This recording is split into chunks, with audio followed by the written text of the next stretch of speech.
Well, I think giftedness is a hard thing in some ways to define because there really isn't a universal standard definition of giftedness. It's not a diagnosis. There's not a manual that says this is what giftedness is. A lot of times we find kids in public school settings who are having difficulty with the curriculum because they're simply not engaged. They're not put together that way. They have a need to engage in something intensely.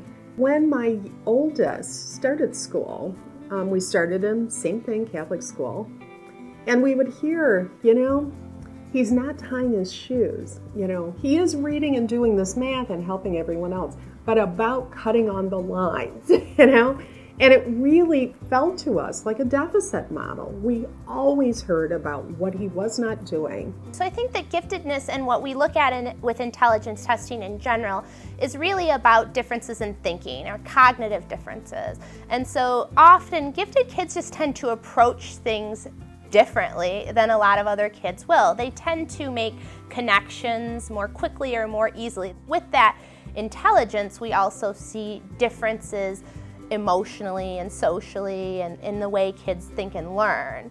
Our first meeting here, when we went through the campus, it looked a lot like his bedroom. I mean, it was very relaxed.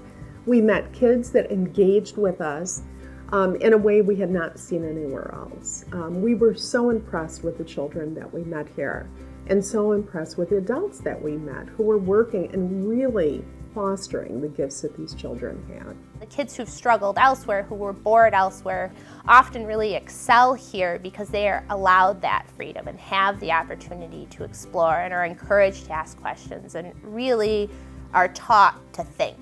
Our teachers are very good at providing a depth of knowledge so that every child, regardless of their ability, is engaged and learning. They don't see learning issues or lack of achievement in a very sequential fashion as being problematic. They understand that that's the way that kids are put together.